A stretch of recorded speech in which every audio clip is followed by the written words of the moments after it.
Tropical Typhoon, Chairman TV. Weather update.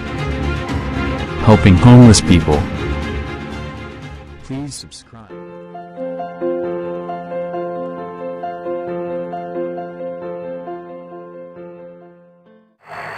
Magandang umaga po. Ito po ang latest update natin ngayong araw, March 28, 2025.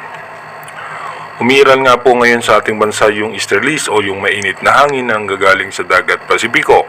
May bahagyang pagbugso nga po ng northeast monsoon o amihan sa may parte nga po ng Taiwan at ito po yung umaabot hanggang sa parte ng Batanes. At ayon nga po sa advanced weather forecast ng European Center, ito nga po yung muling bubugso pa at sa ngayon nga po parang ito na yung pinakahuling bugso ng northeast monsoon. At magkakaroon tayo ng possible low pressure area by April 10 sa may parte po ng Mindanao. Dito po sa ating rain map animation, expected nga po natin mamayang alas 3 ng hapon, mataas ang posibilidad na may pag-ulan sa parte ng Bicol Region, Mindoro Provinces at halos sa buong Visayas ay may mga pagkulimlim na kaulapan at isolated rain shower. Ganon din po sa parte ng Mindanao, kaya iba yung pag-iingat nga po sa ating mga kababayan. May bahagyang pag-ulan nga rin po sa may parte ng Ilocos Region.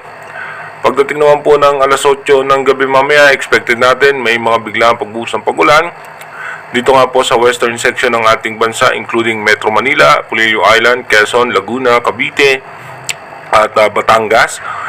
Asahan po natin may mga biglang pagbuhos ng pag-ulan. Ganon din po sa parte ng Bicol Region, Visayas at maging sa parte ng Mindanao. Makulimlim na kaulapan sa may Puerto Princesa, Palawan.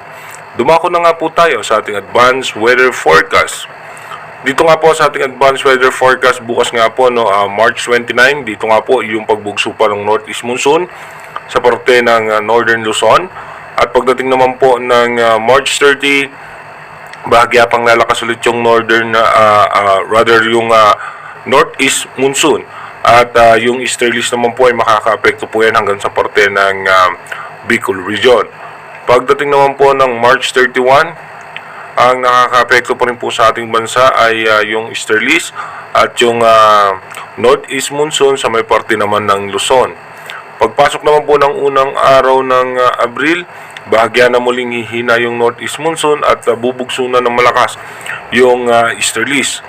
Pagdating naman po ng April 3, asahan nga po natin na easterlies po ang nakaka-apekto sa ating bansa at sa extreme northern Luzon at western section ng northern Luzon, apektado naman ng northeast monsoon.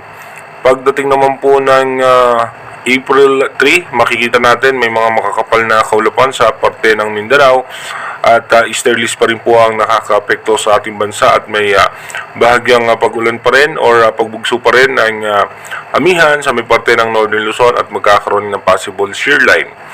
By April 4, may pagbugso pa rin po ng northeast monsoon at pagdating ng April 5 dito, dahan-dahan na nga po yan tuluyang mawawala. At pagdating nga po ng April 6 hanggang April 7, magkakaroon ng high pressure area sa may parte ng Taiwan. At pagdating naman po ng April 8, tuloy-tuloy na nga po na makakaranas po tayo ng malinsangang panahon. Pagdating naman po ng April 9, asahan nga natin magkakaroon tayo ng possible low pressure area dito nga po sa labas ng Philippine Area of Responsibility. Then pagdating po ng April 10, makikita pa rin po natin yung kumpulan ng kaulapan. Pero sa ngayon nga po, mababa pa naman ang chance nito na maging isang ganap na bagyo, pero i-monitor po natin yan kung ano nga ba yung kanya magiging possible scenario.